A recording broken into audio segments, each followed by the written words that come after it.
شقی مروان بن حکم کا بھائی جس کا نام یحییٰ بن حکم بتایا گیا ہے، دربار یزید میں اپنی نشست سے اٹھ کر یزید پر تنقید کرتا ہے اور کہتا ہے، واہ یزید، اولاد سمیہ یعنی زیاد کی ماں کی اولاد اور دختر ابن سمیہ تو تیری نظر میں قابل احترام سمجھی جائیں، لیکن تو پھر سے دربار میں آل رسول کے ساتھ یہ سلوک کرے اور اس طرح ان کو کھڑا رکھے۔ ہاں، حسین کی آواز اس طرح خود ان کے گھروں کے اندر سے بلند ہو رہی تھی۔ عزیزان من، آپ نے یزید کی بیوی ہندہ کا واقعہ تو سنا ہوگا کہ کس طرح وہ گھر سے نکل کر دربار میں آئی اور یزید کو اس قدر ملامت کرنے لگی کہ وہ قتل حسین سے انکار کرنے اور یہ کہنے پر مجبور ہو گیا کہ اس کام میں اس کی رضامندی شامل نہیں تھی۔ یہ کام عبید اللہ ابن زیاد نے اپنی مرضی سے کیا ہے۔ پسر یزید کا یزید سے اظہار بیزاری۔ امام حسین علیہ السلام کی آخری پیشن گوئی یہ تھی کہ یزید بہت جلد مر جائے گا۔ چنانچہ یزید نے بعد کے 2-3 سال جیسے تیسے حکومت کی اور بالآخر جہنم وصال ہو گیا۔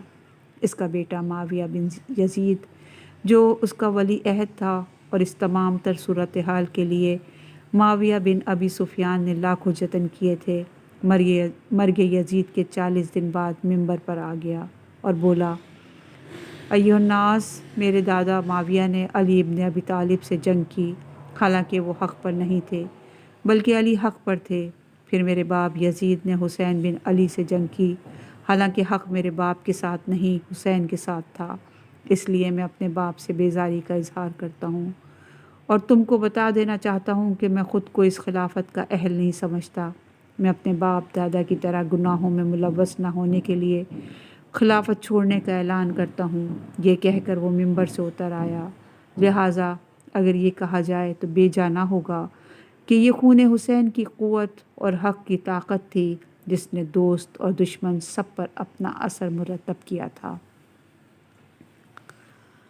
مقام عباس پر شہداء کا رشک کرنا۔ امام جعفر صادق علیہ السلام کا ارشاد گرامی کہ خدا ہمارے چچا عباس پر رحمت فرمائے، انہوں نے بڑی خندہ پیشانی سے مصیبتوں کو برداشت کیا۔ ہمارے چچا عباس کو خدا کے نزدیک وہ مقام و مرتبہ حاصل ہے جس پر تمام شہداء رشک کرتے ہیں۔ اللہ اللہ، اس قدر جواں مردی اور اس قدر خلوص نیت اور اس قدر فداکاری، ان سب کو ہم پیکر عمل کی نظر سے دیکھتے ہیں۔ ہم نے کبھی حضرت عباس کی روح عمل کا جائزہ ہی نہیں لیا کہ ہمیں اس کی اہمیت کا اندازہ ہو سکے۔ ام المومنین کے بیٹوں کے لیے امان نامہ۔ عاشورے کی رات ہے، حضرت عباس علیہ السلام امام حسین علیہ السلام کے پاس خیمے میں بیٹھے ہوئے ہیں کہ اچانک دشمن کا ایک سالار آ کر پکارنے لگا، عباس بن علی اور ان کے بھائیوں سے کہو وہ میرے پاس آئیں۔ باوجود یہ کہ حضرت عباس علیہ السلام نے یہ آواز سن لی تھی، لیکن آپ نے سنی انسنی کر دی اور بدستور امام کے حضور مؤدب بیٹھے رہے۔ یہ دیکھ کر امام نے فرمایا، اگرچہ یہ شخص فاسق ہے تاہم تمہیں چاہیے کہ اسے جواب دو۔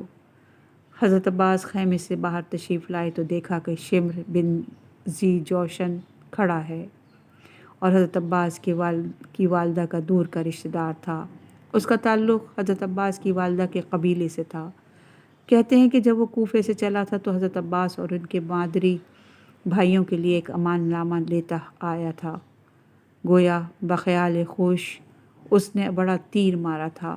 جس وقت اس نے حضرت عباس علیہ السلام کو امان نامے کی خبر دی تو آپ نے اسے جھڑک کر فرمایا، خدا کی لعنت ہو تجھ پر اور اس پر جس نے یہ امان نامہ تیرے ہاتھ بھیجا ہے۔ تو نے مجھے کیا سمجھا ہے؟ تو نے میرے بارے میں کیا سوچ رکھا ہے؟ کیا تو یہ چاہتا ہے یا یہ سمجھتا ہے کہ میں ایسا شخص ہوں جو اپنی جان بچانے کی خاطر اپنے امام اور اپنے بھائی حسین بن علی کو تنہا چھوڑ کر تیرے ساتھ چلا جاؤں؟ ہم نے جس ماں کا دودھ پیا ہے اور جس آغوش میں پرورش پائی ہے اس نے ہماری ایسی تربیت نہیں کی۔ ام البنین کے دلگداز مرثیے۔ جناب ام البنین سے امام علی کے 4 فرزند تھے۔ مورخین نے لکھا ہے کہ امام علی علیہ السلام نے خاص طور پہ اپنے بھائی عقیل سے کہا تھا کہ میرے لیے ایسی بیوی کا انتخاب کرو جو بہادروں کی نسل سے ہو اور جسے شجاعت ورثے میں ملی ہو، کیونکہ میں چاہتا ہوں اس سے میرا ایک بہادر بیٹا پیدا ہو۔ اگرچہ تاریخی مضمون میں نہیں ملتا کہ امام علی نے کہا ہو کہ میرا مقصد اور مطلوب یہ ہے، تاہم جو لوگ علی کی پیش گوئی کے متعارف ہیں اور اس پر ایمان بھی رکھتے ہیں، ان کا کہنا یہ ہے کہ امام علی اس کام کے انجام پر پہلے سے نظر رکھتے تھے جناب عقیل نے ام البنین کا انتخاب کرنے کے بعد حضرت امیر علیہ السلام کی خدمت میں عرض کی، یہ خاتون ویسی ہی ہیں جیسے آپ چاہتے ہیں۔ ان خاتون سے 4 بیٹے پیدا ہوئے، جن میں سب سے بڑے حضرت ابو الفضل العباس تھے۔ ان کے چاروں بیٹے کربلا میں امام حسین کی رکاب میں شہید ہوئے۔ جس وقت بنو ہاشم کی باری آئی تو حضرت عباس نے اپنے بھائیوں سے کہا، اے میرے بھائیوں، میرا دل چاہتا ہے کہ تم مجھ سے پہلے میدان میں جاؤ، کیونکہ میں چاہتا ہوں کہ بھائیوں کی شہادت کا داغ اٹھاؤں۔ وہ بولے، آپ کا جو حکم ہو ہم اس کی تعمیل کریں گے۔ چنانچہ تینوں بھائی گئے اور شہید ہو گئے۔ اس کے بعد حضرت ابو الفضل عباس نکلے۔ ام البنین کو جب مدینے میں خبر ملی کہ ان کے چاروں بیٹے امام حسین کی رکاب میں کربلا میں شہید ہو گئے ہیں تو وہ ان کے سوگ میں بیٹھ گئیں۔ اس کی خبر کے بعد وہ کبھی جنت البقیع میں جا کر اور کبھی عراق جانے والے راستے پہ بیٹھ کر اپنے فرزندوں کو یاد کر کے بین کیا کرتی تھی۔ ان کے دل سوز بین سن کر دوسری عورتیں بھی ان کے گرد جمع ہو جایا کرتی تھیں۔ مروان بن حکم جو حاکم مدینہ تھا اور اہل بیت کا جانی دشمن تھا، وہ بھی اپنی ثقافت اور سنگ دلی کے باوجود جب کبھی بقیع کے قبرستان سے گزرتا تو بی بی کا نوحہ سن کر رو دیا کرتا تھا۔ ان کا ایک نوحہ یہ تھا، اے بیویوں، اب مجھے ام البنین نہ کہا کرو۔ ام البنین کہتے ہیں بیٹوں کی ماؤں کو، شیر بیٹوں کی ماؤں کو۔ جب تم مجھے اس نام سے پکارتی ہو تو مجھے میرے شیر بیٹے یاد آ جاتے ہیں اور میرا جگر چھلنی ہو جاتا ہے۔ ہاں ہاں، کبھی ام البنین کہلاتی تھی، لیکن اب میں بیٹوں کی ماں نہیں رہی۔ حضرت عباس علیہ السلام سے مخصوص ایک نوحہ میں آپ فرماتی ہیں، اے چشم ناظر جو کربلا کے مناظر کو دیکھ رہی تھی، اس وقت کا حال تو بتا جب میرے عباس دلاور نے اور اس سے پہلے میرے 3 شیر دل بیٹوں نے کم ظرف دشمن پر حملہ کیا تھا۔ کیا لوگوں کی یہ بات سچ ہے کہ جب میرے بیٹے کے ہاتھ سلامت نہیں رہے تو ایک شقی نے اس کے سر پر آہنی گرز مارا؟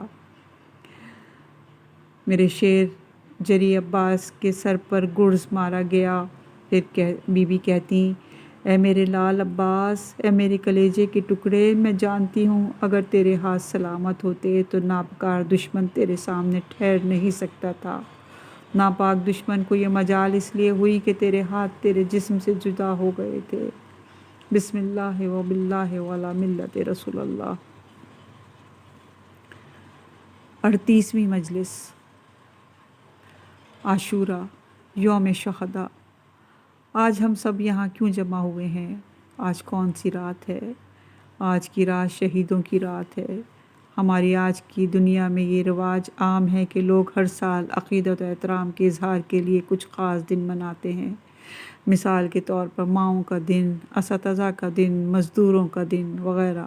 لیکن ہم نے آج تک یہ نہیں دیکھا کہ کوئی قوم شہیدوں کا دن مناتی ہو۔ البتہ مسلمان یوم شہداء مناتے ہیں، اور وہ عاشور کا دن ہے۔ اس نسبت سے آج کی رات جو کہ شب عاشور ہے، دراصل شہیدوں کی رات ہے۔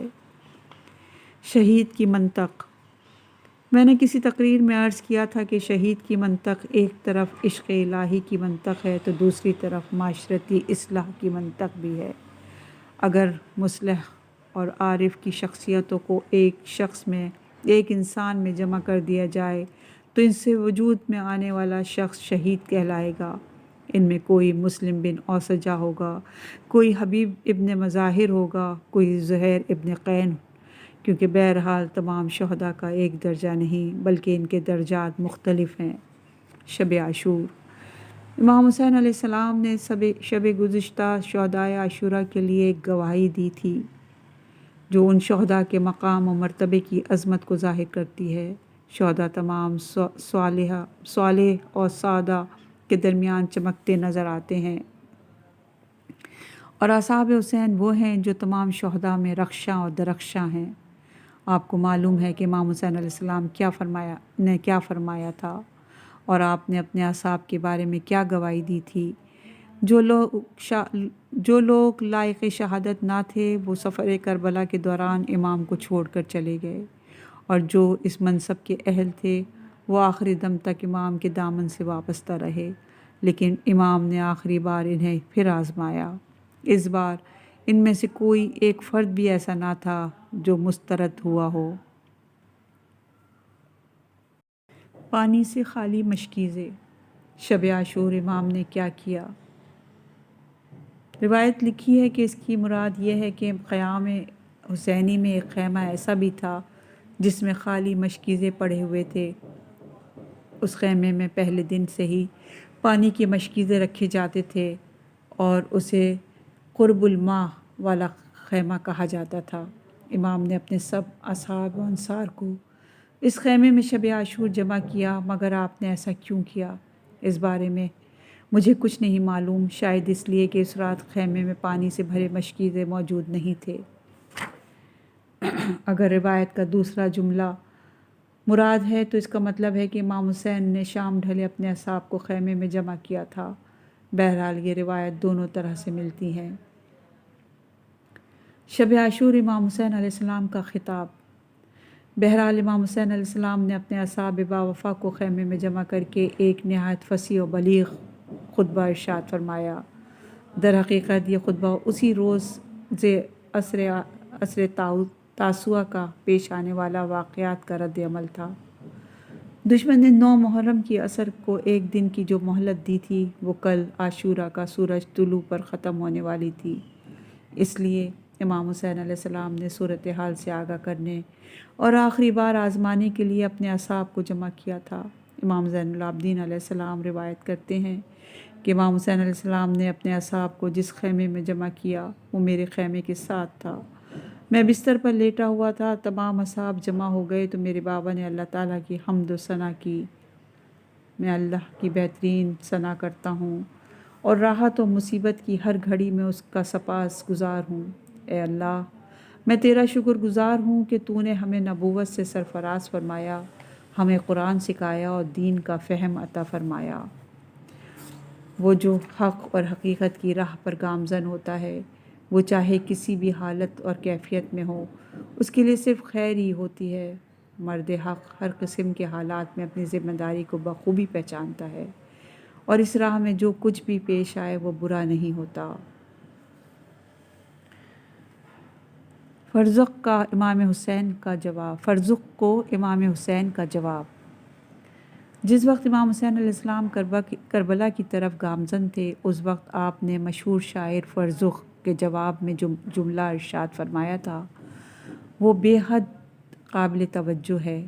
جب فرزق نے عراق کی خراب صورتحال کے بارے میں آپ کو بتایا تو آپ نے فرمایا تھا کہ اگر حالات نے ہماری خواہش کے مطابق رخ اختیار کیا تو ہم اس نعمت پر اس کے شکر گزار ہوں گے اور اس کا شکر ادا کرنے کے لیے اس سے مدد چاہیں گے، اور اگر حالات ہماری خواہش کے موافق نہ ہوئے تب بھی ہم گھاٹے میں نہیں رہیں گے، کیونکہ ہماری نیت نیک ہے اور ہمارا ضمیر صاف ہے اور ہمارا مقصد سوائے حق اور حقیقت کے کچھ اور نہیں ہوتا، اور اس کا انجام کار تقویٰ ہی ہے۔ بس کچھ بھی اس راہ میں پیش آئے وہ خیر ہے، شر نہیں۔ ہم تمام حالات میں خواہ اچھے ہوں یا برے اللہ کے شکر گزار ہیں۔ میں اس کا سپاس گزار رہا۔ ان دنوں میں جو بھی راحت کے دن تھے ان دنوں میں بھی جو مصیبت کے دن ہیں، یعنی امام یہ فرمانا چاہتے ہیں کہ میں نے اپنی زندگی میں خوشی اور آرام کے دن بھی دیکھے ہیں، جیسے وہ دن جب بچپن میں جناب رسول خدا صلی اللہ علیہ وآلہ وسلم کے زانو مبارک پر بیٹھا کرتا تھا، جب حضرت صلی اللہ علیہ وسلم کے دوش مبارک پر سوار ہوا کرتا تھا۔ مجھ پر وہ وقت بھی گزرا ہے جب میں دنیا اسلام کے عزیز ترین بچوں میں شمار ہوتا تھا، چنانچہ میں اللہ تعالیٰ کا ان دنوں کے لیے شکر گزار ہوں، اور آج جب میں مصائب میں گھرا ہوا ہوں تب بھی اسی معبود کا سپاس گزار ہوں۔ مجھے جس صورتحال کا سامنا ہے اسے میں اپنے لیے برا نہیں سمجھتا بلکہ خیر سمجھتا ہوں۔ بار الہ، ہم تیرے شکر گزار ہیں کہ تو نے ہمارے خاندان کو منصب نبوت کے لیے چنا اور تو نے ہمیں قرآن کے علم سے مالا مال فرمایا۔ یہ ہم ہی ہیں جو قرآن کا کم حق ادراک کرتے ہیں۔ بار الہ، ہم تیرے سپاس گزار ہیں کہ تو نے ہمیں دین کی بصیرت عطا فرمائی اور ہمیں دین کا فہم عطا فرمایا، یعنی اس کی گہرائیوں تک رسائی بخشی، تاکہ ہم اس کی روح اور اس کے باطن کو سمجھ سکیں جو اصل حقیقت ہے۔ اصحاب اور اہل بیت کے بارے میں امام حسین علیہ السلام کی گواہی۔ آپ جانتے ہیں کہ اس کے بعد امام نے کیا کہا۔ اس کے بعد امام نے اپنے اصحاب اور اہل بیت کے بارے میں تاریخی گواہی دیتے ہوئے فرمایا، بلا شبہ میرے اصحاب سے بہتر اور وفادار اصحاب کا مجھے علم نہیں۔ اس جملے میں امام حسین علیہ السلام یہ فرمانا چاہتے تھے کہ اے میرے اصحاب، تم میرے نانا رسول خدا کے اصحاب سے جو ان کے رکاب میں شہید ہوئے افضل ہو۔ تم میرے بابا علی مرتضیٰ کے اصحاب سے بھی افضل ہو، چاہے وہ جمل و صفین میں شہید ہوئے ہوں یا نہروان میں، کیونکہ جن خاص حالات کا تمہیں سامنا ہے اور ان کو پیش آنے والے حالات سے یکسر مختلف ہیں۔ پھر امام نے اپنے اہل بیت کے بارے میں گواہی دیتے ہوئے فرمایا کہ میں نے اپنے اہل بیت سے بہتر نیک اور صلہ رحمی کے لیے کرنے والے اہل بیت بھی نہیں دیکھے۔ میرے اہل بیت جو مقام و مرتبہ حاصل ہے اور کسی اور کو اہل بیت کو حاصل نہیں۔ گویا امام نے اپنے جانثار اصحاب اور اہل بیت کے مقام و مرتبے کا اعتراف بھی فرمایا اور ان کا شکریہ بھی ادا کیا۔ جو جانا چاہے وہ آزاد ہے۔ اس کے بعد امام نے مجمع پر نظر ڈالی اور فرمایا، ایھا الناس، میں تم سب کو بتا دینا چاہتا ہوں کہ اس لشکر کو میرے سوا کسی سے کوئی سروکار نہیں۔ یہ لوگ صرف حسین سے بیعت کے خواہاں ہیں اور میں ہرگز بیعت نہیں کروں گا۔ یہ لوگ صرف مجھے اپنے مقصد کے لیے رکاوٹ سمجھتے ہیں۔ اگر انہوں نے مجھے پا لیا تو وہ تم سے کوئی تعرض نہیں کریں گے، اس لیے میں تمہاری گردنوں سے اپنی بیعت اٹھا رہا ہوں۔ جب تم پر نہ دشمن کی طرف سے کوئی دباؤ ہے نہ میری طرف سے کوئی دباؤ ہے، تم ہر طرح سے آزاد ہو، تم جہاں جانا چاہو خوشی سے جا سکتے ہو۔ اس کے بعد امام نے اپنے اصحاب سے اصرار کیا کہ تم میں سے ہر ایک میرے خاندان کے ایک بچے کا ہاتھ پکڑ لے اور اس جھمیلے سے نکل جائے۔ یہ وہ موقع ہے جب اصحاب حسین کے مقام و مرتبے کا پتہ چلتا ہے۔ اس وقت ان پر دشمن کی طرف سے کوئی زبردستی نہیں تھی جس کی وجہ سے ہم یہ کہہ سکیں گے کہ وہ دشمن کے چنگل میں پھنس چکے تھے، اور امام حسین علیہ السلام نے بھی جن کی انہوں نے بیعت کر رکھی تھی ان کو اپنی بیعت سے آزاد کر دیا تھا۔ امام حسین علیہ السلام کی خوشی دو چند ہو گئی۔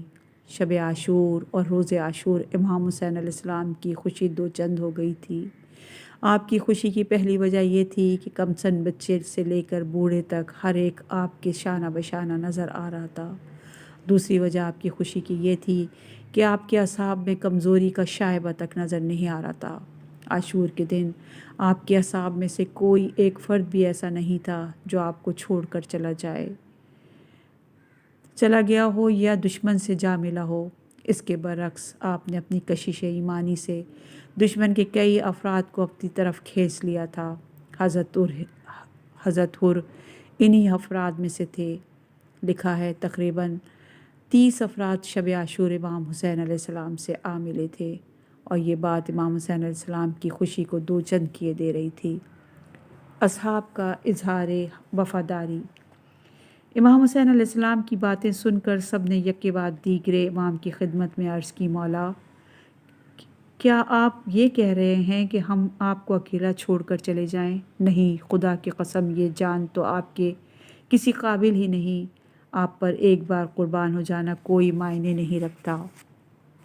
دوسرے نے کہا، میں پسند کرتا ہوں کہ مجھے مسلسل 1000 بار قتل کیا جائے اور 1000 بار مجھے دوبارہ زندگی ملے، تاکہ میں ہر زندگی آپ پر قربان کر دوں۔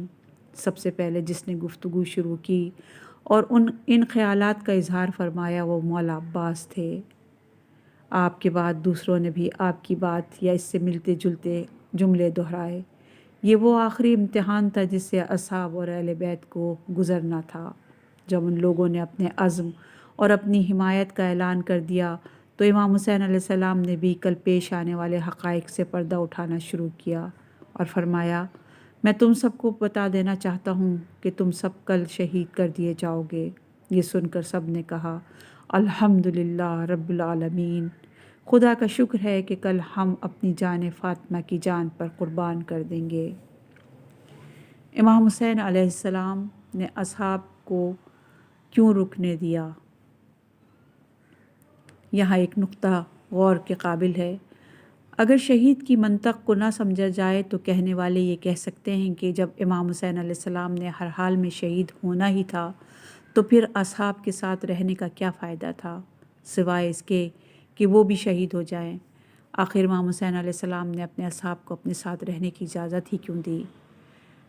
آپ نے انہیں مجبور کیوں نہیں کیا کہ وہ واپس چلے جائیں؟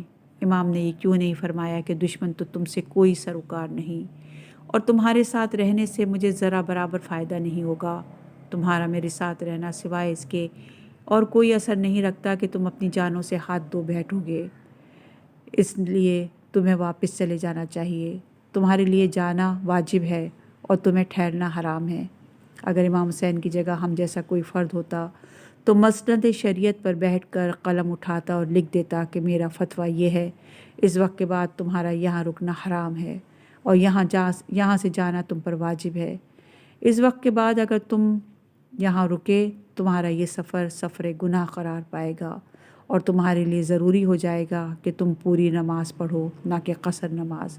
لیکن امام حسین نے ایسا نہیں کیا، بلکہ آپ نے اصحاب اور اہل بیت سے کہا کہ وہ شہادت کی تیاری کریں۔ اس سے پتہ چلتا ہے کہ شہید کی منطق کوئی اور ہی منطق ہوتی ہے۔ شہید کی جو موت ہے وہ قوم کی حیات ہے۔ بعض اوقات ایک خواب دیدہ قوم میں جذبہ جہاد جگانے، خون کا نذرانہ دینے، اسے نور ایمان عطا کرنے اور حیات بخشنے کے لیے کچھ افراد کو جام شہادت نوش کرنا پڑتا ہے، اور کربلا میں بھی کچھ یہی کیفیت تھی۔ شہادت محض اس لیے نہیں ہوتی کہ دشمن پر غلبہ حاصل کر لیا جائے، شہادت میں جذبہ جہاد کو ابھارنا بھی شامل ہے۔ اگر اس دن حسین علیہ السلام، اصحاب اور اہل بیت شہید نہ ہوتے تو شوق شہادت کی یہ دنیا کیسے آباد ہوتی؟ اگرچہ شہادت کا محور امام حسین علیہ السلام کی ذات گرامی ہے، تاہم اصحاب نے امام حسین علیہ السلام کی شہادت کو 4 چاند لگا دیے ہیں۔ اگر وہ اس شہادت کا ضمیمہ نہ بنتے تو امام حسین علیہ السلام کی شہادت کو وہ عظمت حاصل نہ ہوتی جو اسے قیامت تک حاصل ہو گئی ہے۔ لوگ آتے رہیں گے اور اس الہام اور روح تازہ حاصل کرتے رہیں گے جس کے سائے میں وہ بھی اور اس راہ پر چل سکیں گے۔ اے دوستو، فرات کے پانی کا واسطہ، آل نبی کی تشنہ دہانی کا واسطہ، شبیر کے لہو کی روانی کا واسطہ، اکبر کی ناتمام جوانی کا واسطہ، بڑھتی ہوئی جوان امنگوں سے کام لو، ہاتھ تھام لو، حسین کے دامن کو تھام لو۔